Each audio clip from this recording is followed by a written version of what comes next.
Quem sabe Deus tem uma palavra que vai mexer na sua vida aqui hoje, vai mudar a sua vida, vai virar uma chave dentro do seu espírito. Talvez depois dessa reunião você nunca mais vai ser a mesma pessoa, porque Deus não reúne seu povo em vão. Deus não tem filho predileto, mas tem filho dedicado.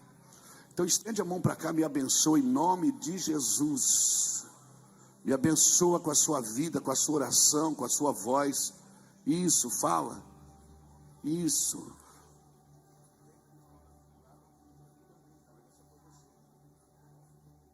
Glória a Deus. Irmão, está comigo minha esposa. Ô, amor, fica de pé. Minha gata. Aleluia. Aprecio com moderação. Glória a Deus. Nós somos casados há 36 anos. Temos 5 filhos, 8 netos, um cachorro e um canarinho. Glória a Deus. Cantador, canta na mão, canarinho. Glória a Deus, que benção. E nós estamos felizes, né? Agora nossos filhos casaram, só tem um pequeno que está jogando futebol, não está em casa também. E salve o tricolor paulista. Não, estou brincando.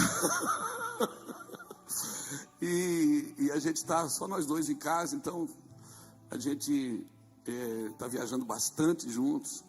E glória a Deus por esse tempo, né? Há 10 dias atrás a gente estava no Japão, estamos meio desnoitado ainda do fuso horário. Mas estamos felizes. Você não pode reclamar daquilo que você orou para acontecer.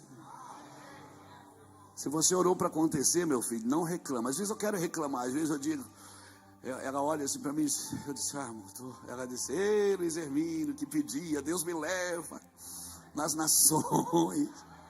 Lembra, amor? Eu disse, lembra. Então não reclama, meu amor. Eu digo, não estou reclamando, Deus podia fazer outra coisa. Glória a Deus, nós estamos felizes. Está comigo também pastor Rafael Conrado, Aline Conrado. Eita! Esse cara peso pesado aí, meu amigo, parceiro de ministério, companheiro de labuta. Amém? Aleluia, aleluia. Irmãos, o mundo, a humanidade pode ficar pior, mas os amigos de Deus vão se multiplicar em nome de Jesus, amém? E o Rafael é um precioso amigo de Deus. Feliz também de rever o Davi e a Jana, os pastores abençoados. Tivemos o privilégio de trabalhar junto lá em Itajaí. Glória a Deus. O Dani, o Daniel, esse profeta. Eu que ensinei ele a tocar teclado. Glória a Deus. Querido, estou com uma palavra no meu coração. Pastor Diego estava me lembrando hoje que a gente ministrou junto lá em Betim. Rapaz, faz tempo, hein? Uns 8 anos, 7 anos, 6 anos. A gente ministrou junto lá na Lagoinha de Betim, não foi? Você fez o louvor e eu preguei, foi isso, não foi? Glória, nós cantamos juntos. Às vezes eu não canto, mas eu atrapalho os outros, atrapalho os irmãos.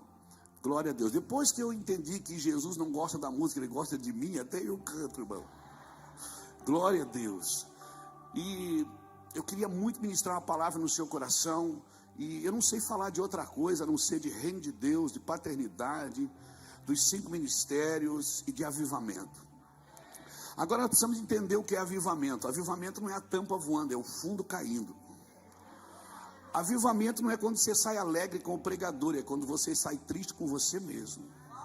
Avivamento é quando você não aguenta mais comer, dormir, você é mexido por Deus, Deus te incomoda. Ele te incomoda. É assim que você fica mesmo, nesse temor. Porque eu gosto muito de falar de avivamento, porque nós estamos esperando um avivamento. Mas a espera por um avivamento coletivo não pode ser mais desculpa para mim não viver um avivamento pessoal. A esperança de algo coletivo, de algo grande.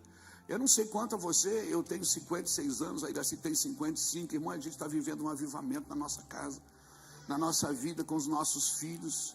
A gente não tem muita coisa não, mas o que a gente tem está na mão de Deus. E nós não estamos arrependidos de nada, não estamos tristes com nada, não estamos feridos com ninguém. Nós queremos Jesus. Eu estou com fome de Deus. A sua fome é o seu convite para entrar naquilo que Deus tem para você. A sua fome é o seu convite para entrar. Deus não vai derramar água para quem não tem sede. Deus não vai derramar água ou comida para quem não tem fome. O perigo da fome é um só: Você já chegou em casa com fome? Rapaz, aquela pizza da geladeira de uma semana ela vai. Você esquenta e come ela quente para ela não endurecer. Aquele refrigerante sem gás vai também. O problema da fome é um só: é você acabar comendo tudo que aparece. E aí você não decide mais aquilo que você precisa comer. Porque a gente acaba comendo muita coisa. Alguém me perguntou esse dia: você viu, pastor? A Bíblia fala daquele que Josué gritou e a muralha caiu. Eu disse: cara, será que foi o grito do 7º dia ou foi o silêncio dos 6 dias anteriores? Porque é a obediência. Quando é para ficar quieto, Deus diz: fica quieto. Quando é para falar, Deus fala. Quando é para gritar, Deus manda gritar. A sua obediência é o que vai te proteger. Irmãos, a popularidade tem matado mais profetas do que a perseguição. Porque a popularidade não nos protege. O que nos protege é a obediência. É obedecer ao Senhor naquilo que o Senhor disse. É obedecer ao Senhor. E nem sempre o que derruba a muralha é o meu grito, a minha empolgação. Às vezes o que derruba a muralha é o silêncio dos 6 dias anteriores. E sabe, quando Deus está treinando os seus ouvidos para ouvi-lo, ele fica em silêncio. Quando Deus está treinando você para ouvi-lo, ele fica em silêncio. Eu às vezes entro nessas metáforas com Deus assim. Eu sou apaixonado, eu sou viajão, irmão. Não tente intelectualizar a fé, porque não há intelectualidade nela. A fé é loucura. A fé é a firme certeza das coisas que se esperam. A fé é doideira. Você crê que um peixe engoliu um homem, ficou com ele 3 dias na barriga e depois vomitou esse homem? O cara virou missionário dentro da barriga do peixe. Você acredita nisso? Então como é que você quer uma vida normal, meu filho? Você acredita que 3,5 milhões de pessoas andaram por 3 anos e por 40 anos no deserto, sem comprar roupa, sem comprar um tênis, sem comprar comida, sem levar uma garrafa d'água? Você acredita nessas loucuras? E você quer ser normal? Você é bem-aventurado porque você não viu, mas creu. E tem gerações que gostariam de ver o que você vê, de ter o Espírito Santo habitando em si, e não tiveram. Eles tiveram nuances da glória de Deus, mas não tiveram o Espírito habitando em si. E você tem o Espírito Santo habitando dentro de você. Amém, irmãos? O perigo de um avivamento é porque ele vai separar aquilo que é daquilo que parece ser. Quando o avivamento desceu em Jericó, que as muralhas caíram, uma família que estava fora veio para dentro, a família de Raabe. E uma família que estava dentro se perdeu, a família de Acã. Então um avivamento, ele vai trazer definições para cada um de nós. Avivamento vai trazer a cultura do reino, de comportamento, de unção, até financeira, como o pastor Diego estava falando aqui, quando falava de dinheiro. Prosperidade é isso mesmo, não é ter de tudo. Prosperidade é não sentir falta de nada. A parte mais barata do evangelho é o dinheiro. Essa é a parte mais barata do evangelho. E você que se entregou para Cristo, cara, se você quiser viver do seu jeito, você não deveria ter aceitado Jesus. Diga para o irmão que está do seu lado: se você tem juízo, é melhor você sair agora. Porque Deus vai te pegar aqui nessa noite e vai virar uma chave dentro do seu espírito. Diga para ele: olha, se você tem juízo, é melhor você ir embora agora. Porque Deus não leva em conta o tempo da ignorância. E tem uma ignorância que nos protege. É melhor não saber do que saber e não dar uma resposta. É melhor não saber. Deus não cobra nada de quem não entendeu. Por isso que ele dizia: para aqueles de fora eu falo por parábolas, para aqueles ouvindo não ouçam, e não se arrependam, e não se convertam dos seus pecados. Mas para vocês que estão dentro, não, com você é diferente. Lembra que ele falou para Arão e para Miriam? Com vocês eu falo pelos profetas, mas com Moisés, meu servo, que é fiel em toda a minha casa, com ele eu falo face a face. Cara, eu quero isso. Eu não quero ser mais um crente correndo atrás de oferta, não. Eu quero ser alguém intenso na presença de Deus. Eu entrei nesse negócio para morrer aqui. eu vou morrer aqui. E é isso que você quer, um avivamento? Avivamento vai tocar sua casa, vai tocar sua família, vai tocar suas empresas, vai tocar seus negócios, vai fazer coisas sobrenaturais na sua mente e no seu coração. Amém, querido? E cada geração vai viver o seu momento. Irmãos, cada geração tem o seu cenário, e cada cenário tem o seu movimento. E eu preciso entender, né? E a gente fica, às vezes, eu sou da época, os meus pais, meus avós eram presbiterianos. Eu sou da época que o meu avô estendia a mão e dizia: paz do Senhor, meu irmão. Aí depois veio a galera do Shalom Adonai. Shalom Adonai. Depois veio a galera do paz e graça. Paz e graça, irmão. Depois veio a galera do e aí? Irmão, de terno, de tatuagem, Deus vai te pegar, não tem jeito. Não tem jeito. Se você for real e leal com Deus, cada geração tem a sua movimentação. Eu sou neto e bisneto de crente. O meu bisavô, ele tinha uma fazenda. O meu avô, ele tinha uma chácara. O meu pai tinha uma horta. E eu tenho um abridor de lata. E o meu filho tem um aplicativo do iFood, que é mais rápido do que eu ainda. O meu bisavô e o meu avô plantavam para comer. O meu pai e eu, a gente ia no mercado, comprava para fazer. O meu filho pede. Em 10, 15 minutos chega o que ele pediu. Então as coisas foram se inovando e se renovando, e a gente vai achando, e a velocidade, irmãos, sabe, não sirva a Deus com velocidade.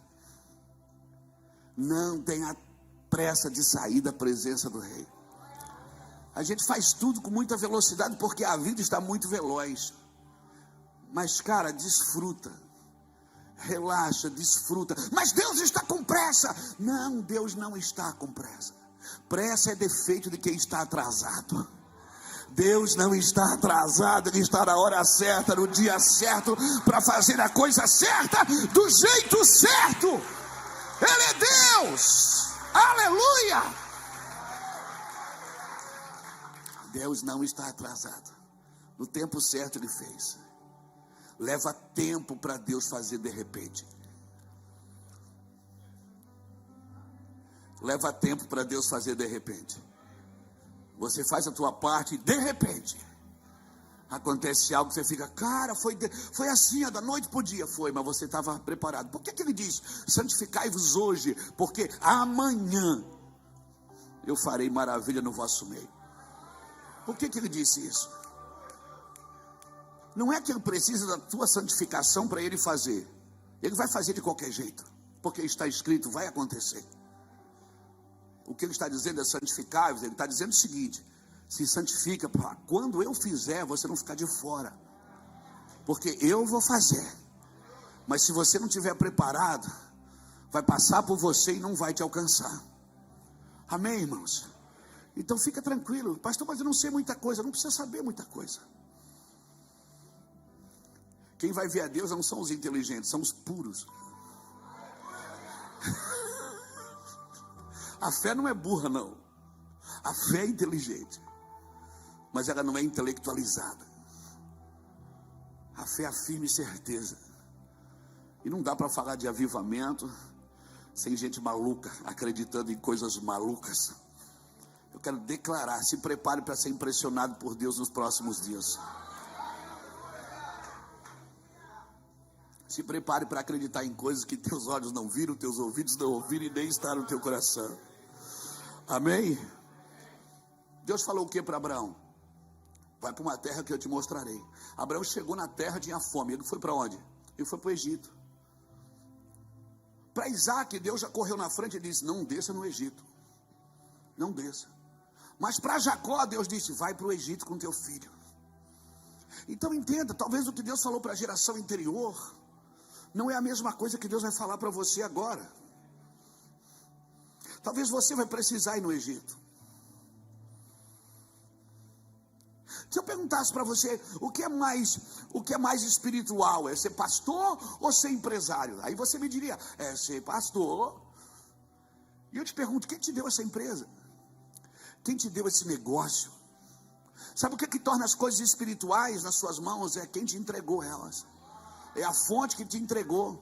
Eu conheço empresários que foi Deus que deu a empresa. E conheço pastores que não foi Deus que deu a igreja. O que torna as coisas espirituais é quem te entregou. Da onde veio a fonte. Você pode ser um vendedor de pipoca, meu amigo.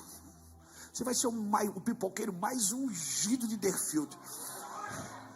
Por quê? Porque foi Deus que te chamou. Você não vai ser feliz juntando dinheiro, você não vai ser feliz juntando coisas. Você vai ser feliz fazendo o que Deus te chamou para fazer. Porque no lugar que Deus te colocou, vem a unção de Deus. O que é um demônio? Um demônio é um anjo fora do seu lugar. Por isso não saia do lugar que Deus te colocou.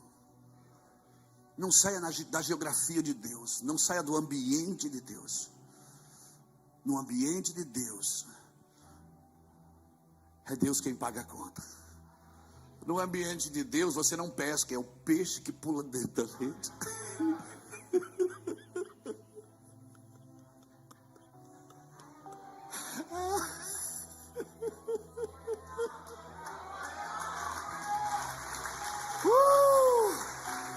Levante a sua mão e solte esse leão que está preso aí dentro. Está doido para gritar. Nós te amamos, Rei. Fez eu me apaixonar. Queimou todos os outros amores. Queimou todos os outros amores. O fogo em teus olhos fez eu me apaixonar. Queimou todos os outros amores. Queimou todos os outros amores. Eu ainda tenho fome.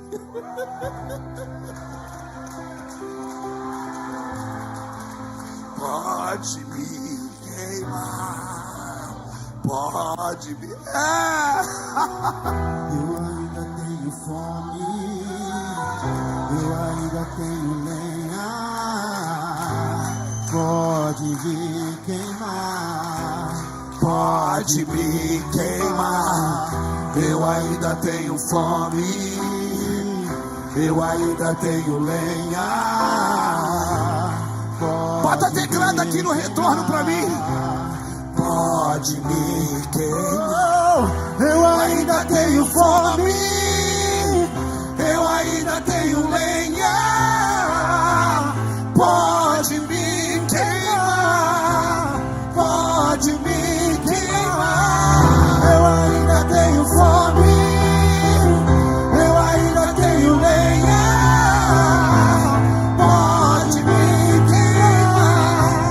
Pode me queimar. O fogo Em teus olhos fez eu me apaixonar. Queimou todos os outros amores. Queimou todos os outros amores. Queimou todos os outros amores. Queimou todos os outros amores. Eu ainda tenho fome. Eu ainda tenho lenha. Pode me queimar. Pode me queimar. Eu ainda tenho fome. Eu ainda tenho lenha. Pode me queimar. Eu ainda tenho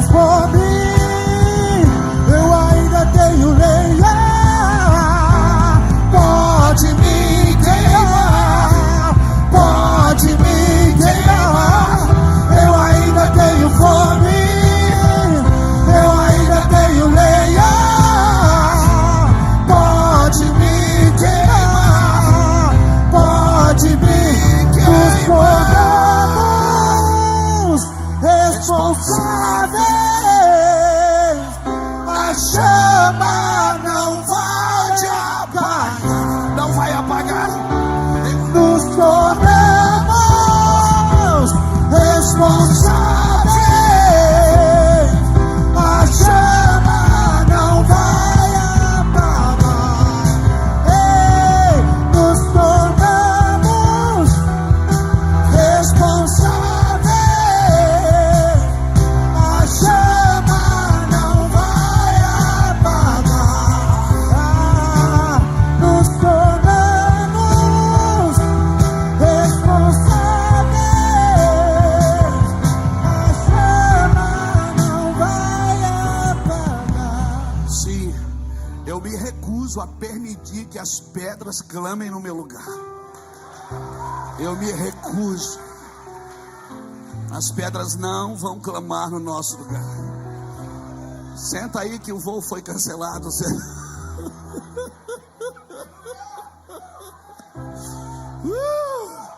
É Jesus! Glória a Deus! Glória a Jesus!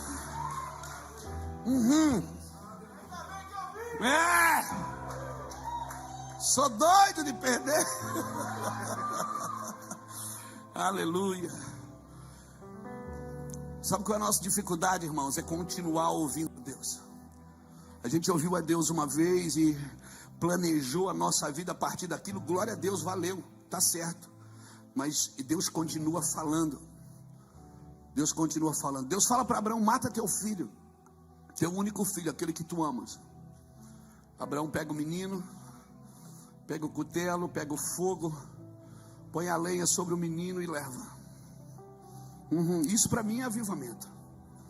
Avivamento, paizão, é isso. É os meninos com força para carregar a lenha e os homens mais velhos com maturidade para manter o fogo aceso. Sim. E Abraão vai, 3 dias depois, ele pega o cutelo para matar o menino. Deus diz: não precisa mais. Se ele não continuasse ouvindo, ele ia matar o menino. O problema é que a gente está com uma ordem e ela vale, mas Deus vem falando continuamente. Deus falou: Isaías, vai na casa, vai no rei Ezequias e diz que eu vou matar ele, eu vou recolher ele. Isaías foi e disse: ó, põe a tua vida em ordem, porque Deus vai te matar. Isaías chora, pede misericórdia, apela para o quebrantamento.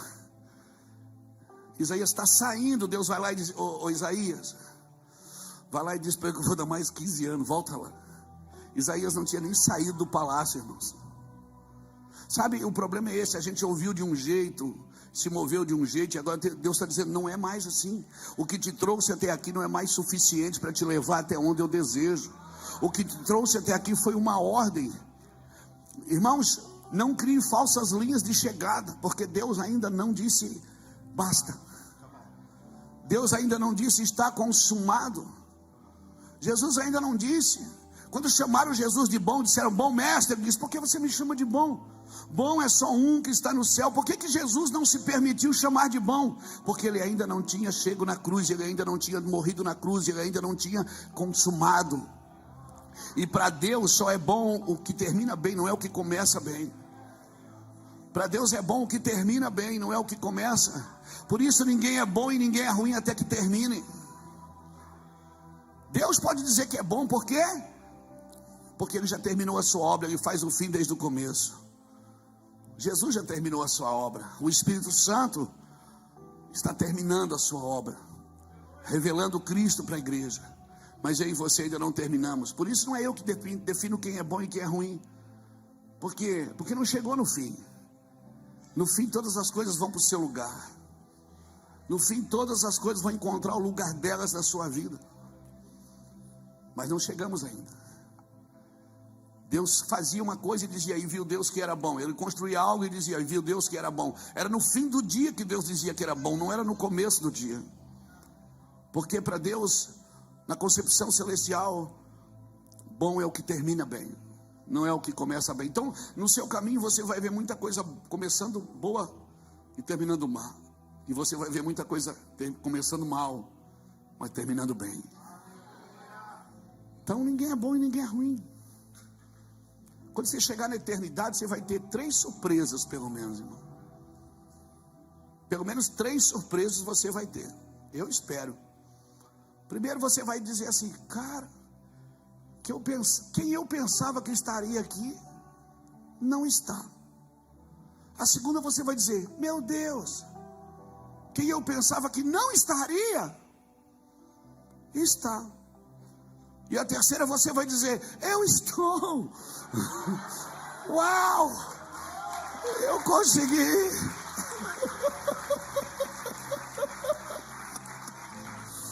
Abra sua Bíblia comigo em Números, capítulo 20. Baixa um pouquinho.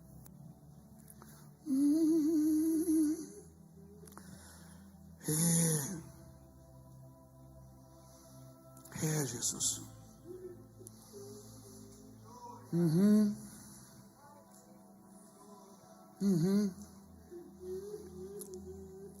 Esse texto é um dos textos mais fantásticos das Escrituras para mim, quando Moisés fere a rocha. Quando a ordem muda.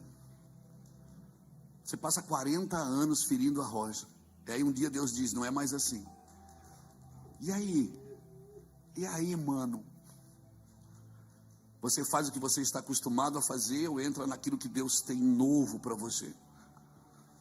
O novo é terrível.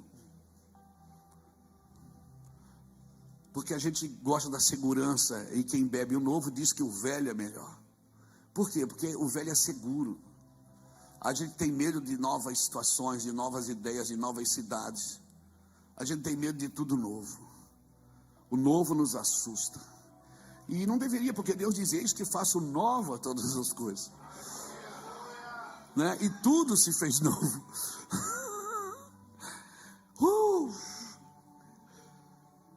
Tem uma cachoeira aqui, mano. Tem uma cachoeira aqui, água corrente. Aleluia. Vamos lá. Números 20, versículo 2. Diz assim: não havia água para o povo, então se juntaram contra Moisés e contra Arão.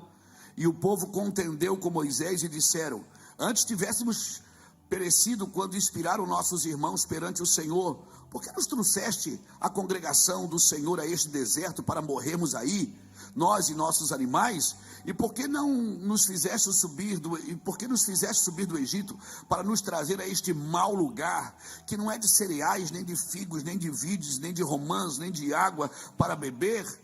Então Moisés e Arão se foram diante do povo para a porta da tenda da congregação e se lançaram sobre o seu rosto, e a glória do Senhor lhe apareceu. Disse o Senhor a Moisés: toma o bordão, ajunta o povo, tu e Arão, teu irmão, e diante dele falai a rocha, e dará ela a sua água. Assim lhe tiraram água da rocha, assim lhe tirareis água da rocha, e dareis a beber à congregação e aos seus animais. Então Moisés tomou o bordão de diante do Senhor, como lhe tinha ordenado. Moisés e Arão reuniram o povo diante da rocha, e Moisés lhe disse: ouvi agora, vós rebeldes, porventura faremos sair água desta rocha para vós outros? Moisés levantou a mão e feriu a rocha 2 vezes com o seu bordão, e saíram muitas águas, e bebeu a congregação e os seus animais. Mas o Senhor disse a Moisés e Arão: visto que não creste em mim para me santificar diante dos filhos de Israel, por isso não fareis entrar este povo à terra que lhe dei. São estas águas de Meribá, porque os filhos de Israel contenderam com o Senhor, e o Senhor se santificou neles. Amém, querido? Esse para mim é um dos textos mais fantásticos das Escrituras, porque ele fala de transição, e a vida, a gente vive tabernaculando constantemente com o Senhor. Nós estamos constantemente em transição. A Bíblia fala de um texto que eu gosto muito, que é Hebreus capítulo 11, versículo de 7 a 9, quando a Bíblia diz que Abraão habitava na terra da promessa, habitando em tendas. Embora ele estivesse na terra da promessa, ele habitava em tendas, esperando a cidade que descia do céu, a qual Deus é o arquiteto e o construtor. Irmãos, transição, a gente precisa entender que nem tudo transiciona quando Deus está transicionando. Tem coisas que não transicionam. Transiciona movimentos, não fundamentos. Os fundamentos nunca transicionam. Só transiciona os movimentos. Como eu disse, o meu bisavô tinha uma fazenda, o meu filho tem um aplicativo do iFood. Mas o que era pecado para o meu bisavô também é pecado para o meu filho. O que era impuro, impróprio, incomum, improvável para o meu bisavô também é improvável, impuro, incomum para o meu filho. Nós temos às vezes a mania de entrar em lugares em Deus e a gente vai transicionando e vai mexendo com tudo e vai trocando tudo. Mas nem tudo transiciona. Fica esperto. Os fundamentos e os princípios de Deus não mudam. Deus não muda, mas ele se move. Então os movimentos de Deus, eles vivem em constante transicionamento. Mas os princípios de Deus não. Os princípios de Deus são irrevogáveis, são inquebráveis, são inegociáveis. E você vai ser quebrado por todo princípio que você quebra. Todo princípio que você quebrar, você vai ser quebrado por ele. Amém, irmãos? Todo princípio. Então, o trabalho do diabo qual é? Você acha que o diabo trabalha para você fazer a vontade dele? Não, ele trabalha para você fazer a sua vontade. O diabo não precisa que você faça a vontade dele. Na realidade, o diabo não quer nada com você. Ele quer a adoração que você dá para Deus. O inferno é ruim, sabe por quê? Porque não tem adoração. Porque o espírito, o homem que vai ao inferno, vai no espírito. E o espírito não reconhece outro Deus. As pessoas adoram a Deus com o corpo e com a alma, mas nunca vão adorar com o espírito. Por isso que quando uma pessoa volta da endemoniação, ela não sabe o que aconteceu. Mas uma pessoa cheia do Espírito, sua alma é restaurada, sua mente é renovada, seu corpo um dia será glorificado. O inferno é ruim não é porque tem demônios aqui também. É claro, os piores estão lá. Mas é porque não tem adoração, porque o Espírito não reconhece outro Deus. Por isso, um homem que vive no Espírito, o Espírito não reconhece outro Deus, o Espírito não adora outra coisa. Ele só adora aquele que soprou nele. E você acha mesmo que Deus precisa da sua adoração para ser Deus? Você acha mesmo que Deus está com um problema de autoafirmação? Esses dias eu perguntei, Senhor, por que o Senhor fica pedindo adoração? Adorai ao Senhor na beleza da sua santidade. Adorai vós os senhores, adorai os reis, adorai vós os homens da terra. Para que Deus pede adoração se Ele não precisa disso? Porque você fica parecido com tudo que você adora. Se você adora dinheiro, você fica avarento. Se você adora coisas, você vira idólatra. Mas se você adora a Deus, você fica parecidinho. Um dia Jesus está ali com os seus discípulos, alguém perguntou, você não paga tributo? Ele disse, ok, pago. Pegou uma moeda e disse, de quem é essa imagem? Alguém disse, essa imagem é de César. Ele disse, então, dá César o que é de César. Por que você acha que César colocou a imagem dele numa moeda? Sabe que o ser humano, ele tem prazer nisso.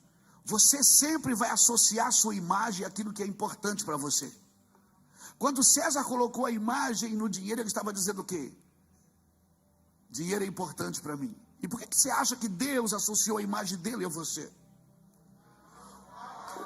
O que ele está querendo dizer com isso, irmãos? É pegadinha. É pegadinha. Deus botando a bola na marca do pênis e chuta, Luiz. Por que ele associou a imagem dele a você? Por que ele diz, você é o meu gene, a minha imagem e a minha semelhança? E quanto mais você o adora, mais parecido com ele você vai ficando. O trabalho do diabo é tornar a gente ignorante. Alguém me perguntou esses dias, Luiz, você tem alguma crise? Eu digo, eu?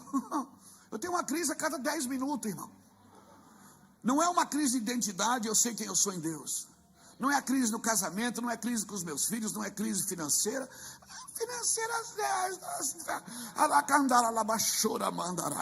Às vezes ela bate na porta, mas é 2 dias, 3 dias, a gente já se levanta de novo.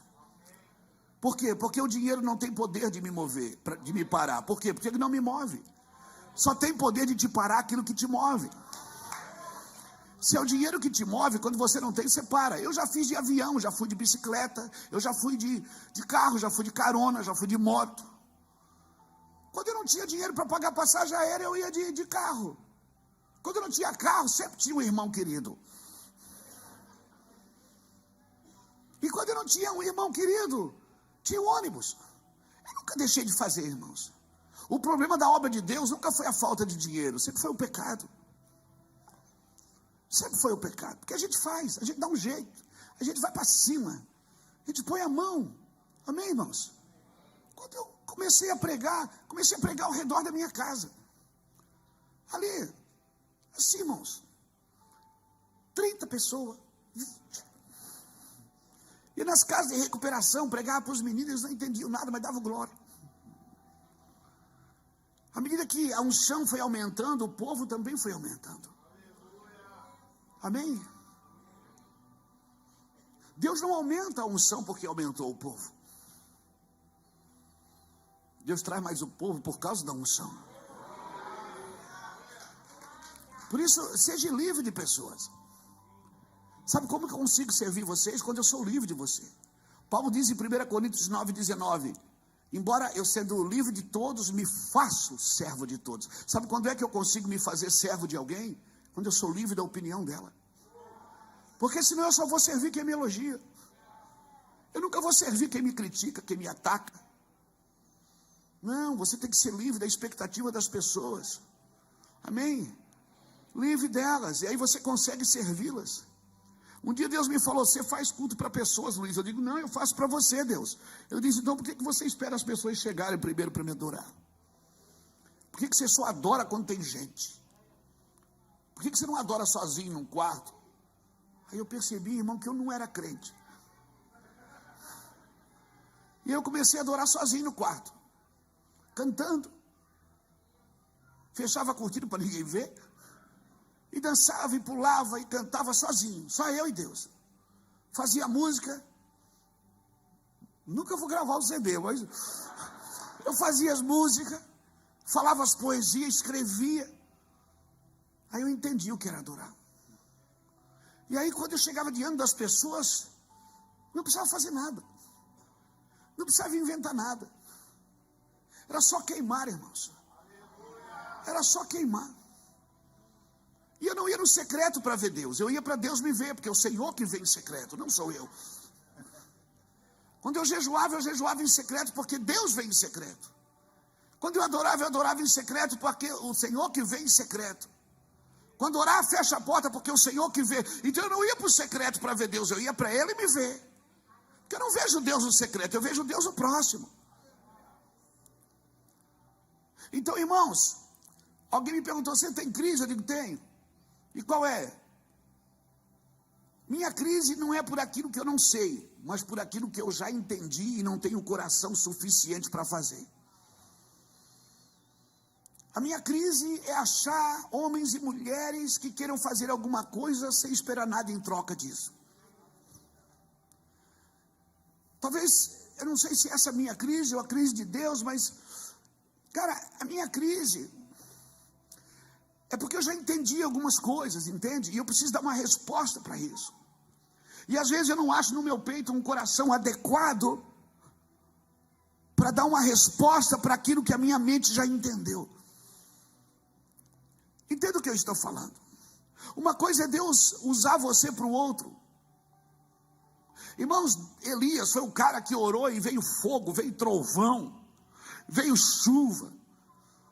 Elias foi um cara que orou e as coisas aconteceram, mas quando Deus foi falar com ele, Deus não estava no trovão, Deus não estava na chuva, Deus não estava no vento, Deus não estava no clangor de buzinas, Deus não estava. Por quê? Porque quando Deus vem para você, Ele não vem da mesma forma de quando usa você para os outros. Às vezes você fica pensando assim, domingo você é o incrível Hulk. Domingo eu tenho 3 reuniões lá em Itajaí. Domingo eu sou o incrível Hulk. Uau! Segunda-feira eu volto a ser o David Benny. Aquele shortzinho penduradinho. Meu Deus, como eu queria que aquele homem que pregou ontem orasse por mim hoje. Você é assim também? Está se identificando? Você está se identificando? Às vezes eu prego, irmão, multidões, milagres. Eu já vi tantos milagres na minha vida. Eu já vi pessoas ressuscitarem. Eu vi, irmãos, eu orei por pessoas que estavam mortas e elas voltaram. Eu vi pessoas levantarem de cadeiras de roda, eu vi cego ver, eu vi mudo falar, eu vi surdo ouvir. Eu vi pernas esticarem, eu vi pessoas fazerem movimentos que não podiam. E às vezes eu estou em casa tribulado, Diego. Eu pergunto, Deus, cadê aquele homem? Como eu queria que ele orasse por mim agora e botasse a mão na minha cabeça. Porque não é pecado ser gente, irmãos. Talvez essa seja a nossa crise. A gente quer ser espiritual, todos os dias. Não é pecado ser gente, pecado é tentar ser Deus diante dos outros. Ser tu homem, há um só mediador entre Deus e os homens, Jesus Cristo, o homem. Amém? Deus não vai falar com você da mesma forma que usa você. Tem um Deus que passa por você para os outros, mas tem um Deus que habita em você, e esse é que te transforma. O que te transforma não é o poder de Deus, é a presença de Deus. Por isso você pode viver debaixo do poder de Deus todos os dias. Quantas reuniões a gente já foi com o poder de Deus, irmãos? Meu Deus, nós já fizemos culto de 7, 8 horas. 7, 8 horas, eu me lembro quando a gente começou no Mevan, como era bom quando não tinha internet, não tinha ninguém filmando e botando na internet, os infernautas. A gente rolava e derrubava no outro. Oh, meu irmão, coisa boa e maturidade. Eu me lembro que eu fui expulsar um demônio uma vez, a pessoa cuspiu em mim, eu cuspi nela também. Eu me lembro que eu fui orar para uma pessoa, ela me mordeu, eu disse, não, peguei o braço, mordi também. Aleluia. Coisa boa, inocência, irmão. Às vezes eu tenho saudade da inocência. Eu fico imaginando Deus com a mão na cabeça, dizendo, menino, ô menino, para dar trabalho, menino, não fala essas coisas, menino, não fala, menino. E eu falava, e Deus fazia, irmãos. E eu ficava, Deus, por que o Senhor faz essas doideiras? Há um tempo atrás, eu tinha aquelas fitas de VHS, lembra das fitas VHS? Você lembra dessa? E aí, arrumei um cara lá em Itajaí, que ele pegou as minhas fitas antigas de VHS, e transformou elas em DVD. Hoje não tem mais nem DVD, é tudo, né? E aí ela transformou as minhas fitas em VHS em DVD. Aí a gente tinha lá um videocassete lá em casa, um DVD. Não era videocassete, DVD. Vocês não sabem o que é isso, gente. Vocês não sabem o que é coisa boa, né? Eu me lembro quando eu levava as fitas cassetes para vender nas conferências. Passava a noite inteira sentado na frente de um 3 em 1, passando de uma fita para outra. Às vezes dormia, esquecia de virar a fita, gravava os dois lados de um lado só. Aí a pessoa disse, pastor, não dá para entender nada. Eu disse, é oração em língua, meu filho, é oração em língua. Essa é uma fita de oração em línguas. Levava 10 fitas na caixa. Verdade, irmão. Agora tem um pendrive. Você bota 200 mensagens de 1h30 num pendrive, cara. Não, isso é injusto demais. E eu peguei aquela fita, aquele DVD, botei lá em casa, chamei meus filhos para ver. Ficar aqui, isso aqui é uma fita antiga do pai. Quando eu botei, irmão, eu estava com um terno cenoura, cor de cenoura, e uma gravata amarela, o terno era cor de cenoura, uma camisa branca, tinha 2 ombreiras, parecia o Didi Mocó dos Trapalhões. E a minha pregação, botar a mão e dar glória. Ninguém entendia nada. Você falava 1 quilo, a pessoa entendia 100 gramas. E os meus filhos começaram a rir. E saí da sala, foi saindo um, foi saindo o outro. Eu fiquei sozinho ali, abandonado, com meu terno laranja. E pensando, eu fiquei olhando aquilo, eu disse, Deus, como é que o Senhor deixa eu falar uma barbaridade dessa? Minhas filhas, como eu queria ter a sabedoria que eu tenho hoje, há 20 anos atrás, há 30 anos atrás. Como eu queria andar nas revelações que eu ando hoje, entendendo o que eu entendo hoje do reino de Deus. Ah, meu irmão, há 20 anos atrás, eu comecei a orar e disse, Deus, por que acontecem essas coisas com a gente, essas barbaridades? Ele disse, Luiz, quando você está começando, eu celebro a tua vontade. Sabe, tem muita coisa que você falou que eu nem queria fazer, mas eu fiz para te abençoar. Porque você tinha tanta inocência e tanta vontade, e tanta pureza no que você fazia. Você não queria ser famoso, você não queria ser conhecido, você só queria tocar pessoas. Eu comecei a chorar, irmão. Deus falando comigo, eu chorando.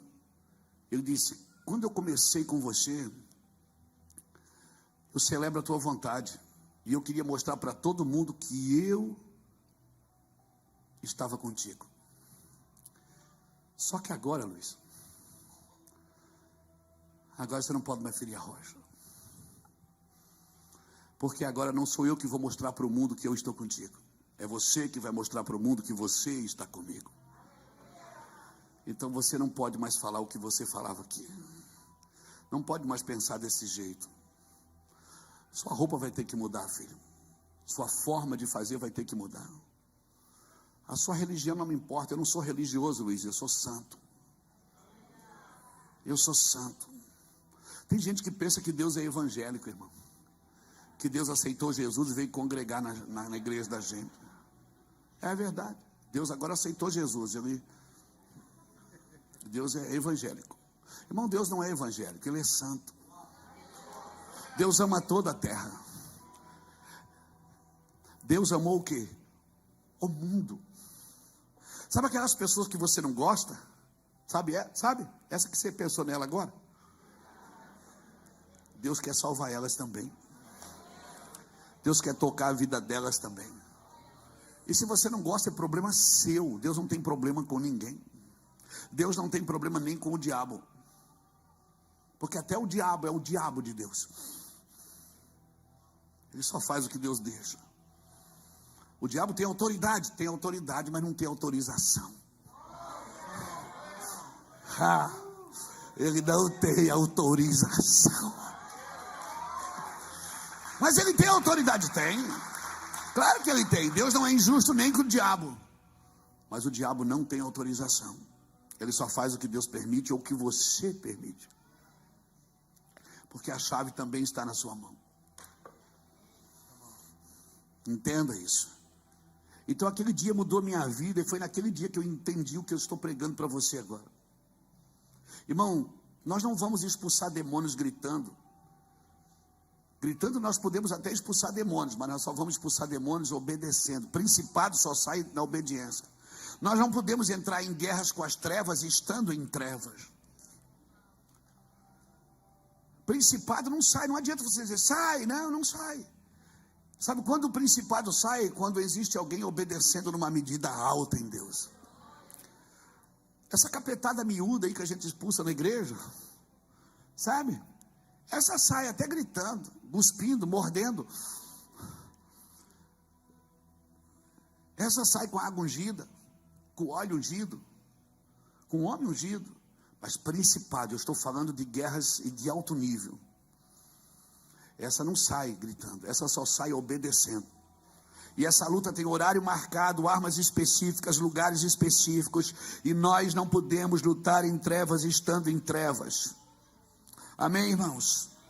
O que sustenta o império das trevas é a desobediência. É a desobediência que sustenta o império das trevas.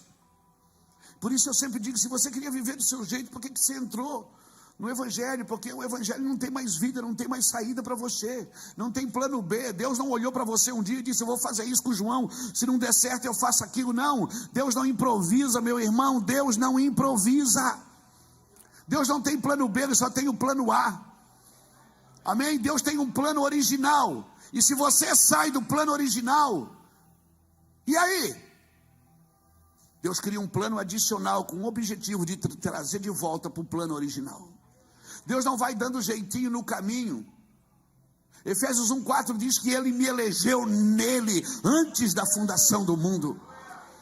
Eu fui eleito em Deus. Eu não fui jogado na terra para fazer, vamos ver o que vai dar. Não! Existe um plano, um projeto, existem os desígnios de Deus sobre a minha vida. Salmo 139, verso 16 diz que no seu livro Ele escreveu sobre mim, sem que nenhum dos meus dias existisse. Deus fez uma biografia sua e minha, e você não tinha nem nascido ainda, meu amigo. Entenda o que o Senhor está dizendo para você aqui nessa noite. A humanidade não vai melhorar, não espere que ela melhore, porque ela não vai. Mas os amigos de Deus vão se multiplicar na terra, em nome de Jesus. Amém. E esse texto aqui é maravilhoso, sabe por quê? Porque 40 anos depois, irmãos, eles estavam quase na terra prometida. 40 anos, o povo ainda murmurava, ainda praguejava, murmurava, praguejava contra Moisés, ao ponto de dizer: por que você não deixou a gente morrer no deserto, cara? Trazia a gente para cá. Não tem água, você não está vendo que não tem água? Eles bebiam todo dia, e naquele dia não tinha. E Moisés e Arão, meu Deus, 40 anos depois, o povo murmurando, líderes orando, Deus continua falando. Aí Deus chama Moisés e Arão e diz assim: vem cá, você vai fazer assim agora. Agora você vai falar com a rocha, pega o teu bordão, pega o bordão.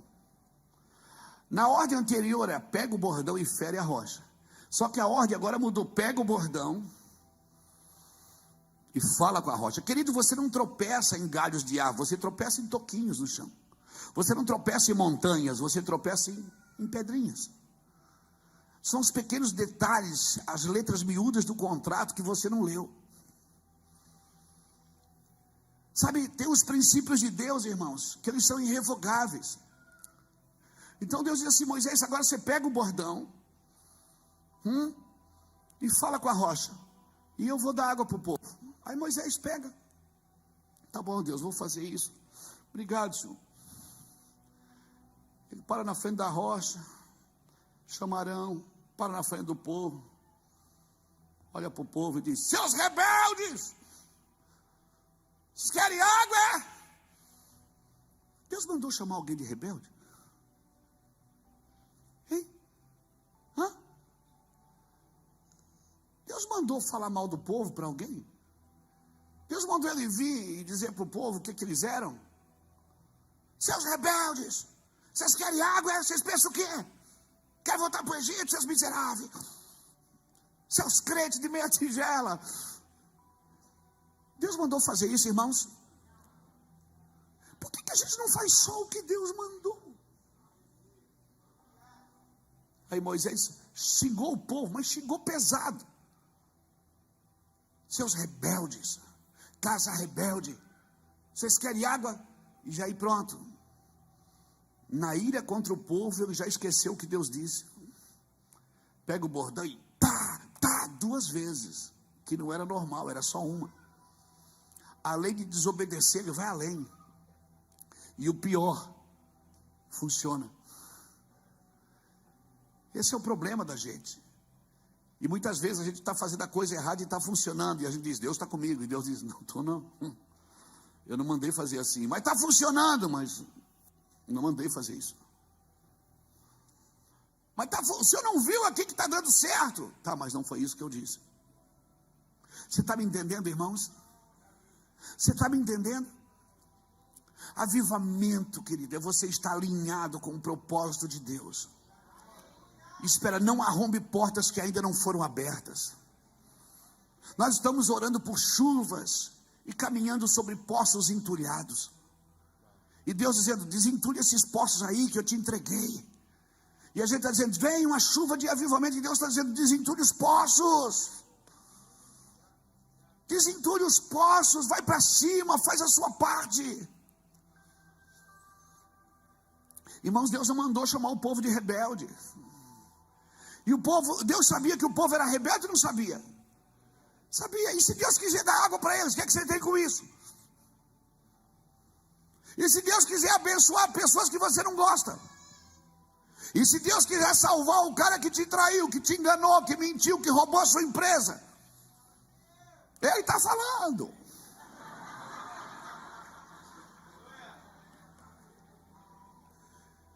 E se Deus quiser abençoar ele, não vai poder, vai ter que pedir ordem para você. Olha, meu filho, eu queria abençoar ele, mas eu vi que você não gosta dele, a gente tem uma aliança.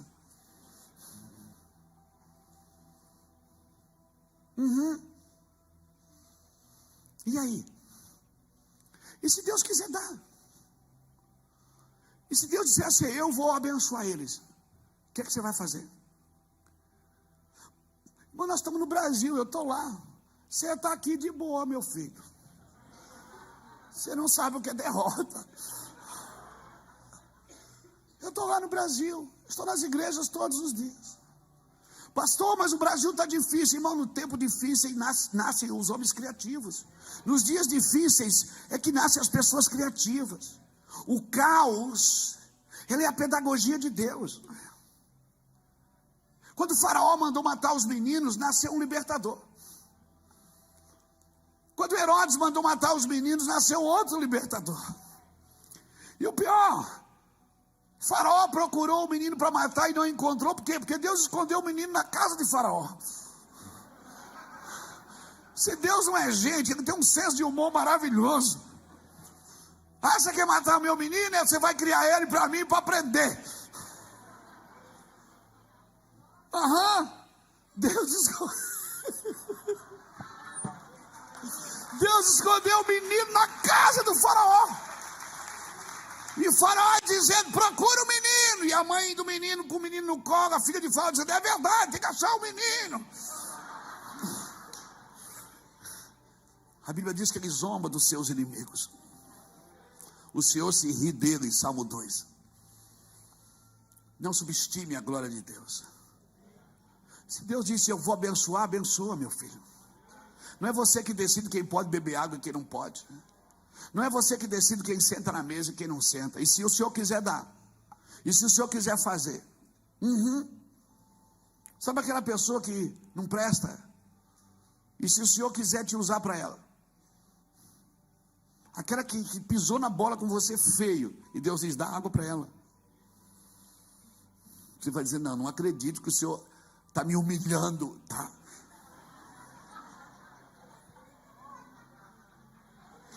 Não existe unção sem humilhação, querido. Mas eu já tentei com ele várias vezes, ele nunca foi transformado, pastor. As pessoas que você menos consegue transformar são as que mais transformam você. As pessoas que você menos consegue te libertar são as que mais te libertam. Elas te aperfeiçoam para o evangelho, para o ministério. Então Deus não perde a viagem daqui para lá ou de lá para cá. Todo mundo é tocado pela glória de Deus. Aí Moisés vai lá e gritou com o povo, xingou o povo, agrediu o povo verbalmente. E o pior, funcionou. Esse é o nosso problema, que vai funcionando. E aí Deus diz, não foi isso que eu mandei você falar. Mas Senhor, está saindo água. E Deus diz, eu sei. Esse é o seu problema. Você quer que dê resultados, mas eu quero que dê fruto. Nem tudo que dá resultado dá fruto. Porque o que permanece não é o resultado, é o fruto. E se o fruto permanece, se as minhas palavras permanecerem em vós, e vós permaneceres em mim, pedirei o que quiseres e vos será feito. Então entenda isso, querido. É fruto. Deus quer o seu fruto, não é seus resultados. Suas conquistas, elas não empolgam a Deus. O que empolga a Deus é as suas renúncias. É o quanto você está disposto a abrir mão por causa daquilo que você crê. Não se trata de abandonar coisas proibidas, se trata de renunciar até coisas permitidas por causa daquilo que você crê. Uma vez eu estava pregando a um grande empresário lá na nossa cidade, e numa boa conversa com ele, ele diz assim, Luiz, eu até gosto de ir na igreja de crente, mas vocês não podem fazer nada. A vida de vocês é muito chata. Eu disse, quem falou que a gente não pode? Ele disse: vocês podem beber? Eu digo: tudo. Aquela que desce redondo, aquela que desce quadrado, pode beber à vontade, meu filho, enche a cara. Eu disse: pode ir. Eu disse: o boteco do Joel está aberto, meu amigo. Pode beber. Ele disse: mas fumar não pode. Eu disse: quem falou? Vocês podem fumar? Eu digo: tudo. Cachimbo, charuto, maconha, cocaína, crack. Você pode fumar o que você quiser. Ele disse: pode mesmo? Eu digo: claro, rapaz. Quem falou isso para você? Então a tua igreja é diferente. Eu digo: é muito diferente. Ele falou assim: tá, mas, por exemplo, eu sou casado. Assim.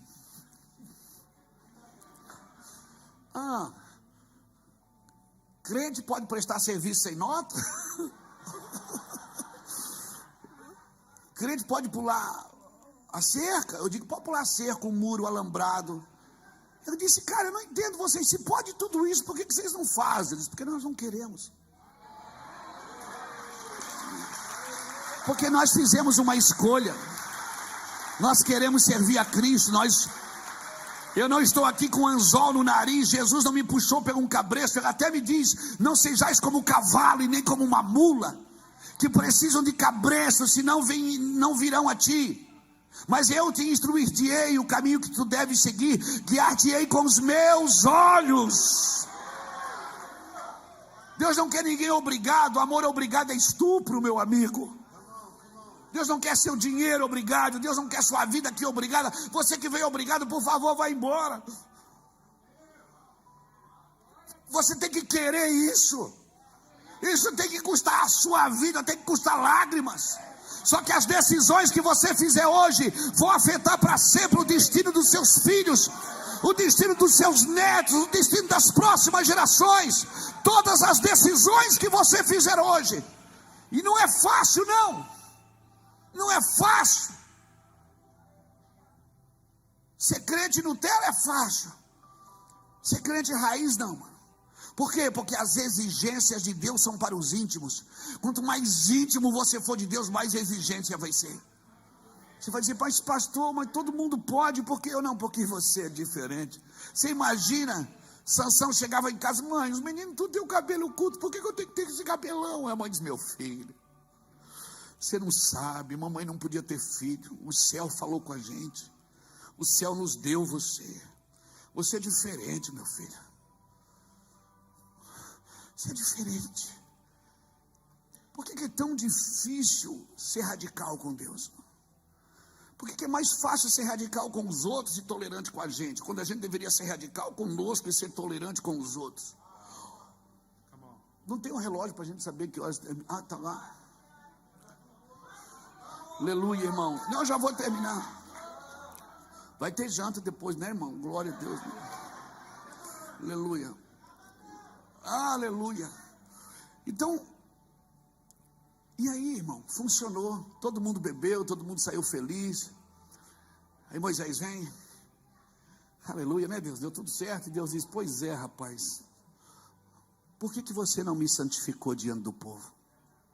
Por que você mostrou a tua ira para o povo em vez de mostrar o meu amor? A água é minha ou é sua? A igreja é minha ou é sua? Essa empresa é minha que você diz que é minha? É minha ou é sua? Esse dinheiro é meu ou é seu? Sua vida é minha ou é sua? Por que você não me santificou diante do povo? Por que você mostrou uma ira que eu não tenho? Quem tem é você. Quem estava bravo com o povo era você. Mas Senhor, eles são rebeldes. Mas se eu quiser dar água para eles, o que é que você tem com isso? E se eu quiser abençoar o rebelde? Ninguém dá aleluia, amém, nada, aleluia. Meu Deus, que silêncio. E se Deus quiser fazer, irmãos? A obra do Senhor, irmãos. Deixa eu te falar uma coisa: ninguém pode fazer a obra de Deus. Só quem pode fazer a obra de Deus é Deus. Então o que eu faço? Eu faço a vontade de Deus. Mas eu não posso fazer a obra de Deus. Isso não tem a ver com realizações pessoais. Estar aqui pregando o evangelho para mim não é uma realização pessoal. Os dons que Deus te entregou não são para realizações pessoais. são para fazer algo para o ministério, algo para o outro. O Espírito do Senhor está sobre mim, pois que me ungiu para fazer alguma coisa. Se eu não entender para que serve, eu não deveria nem buscar a unção. Deus me chamou para isso. Ele diz: você não me santificou. Por isso que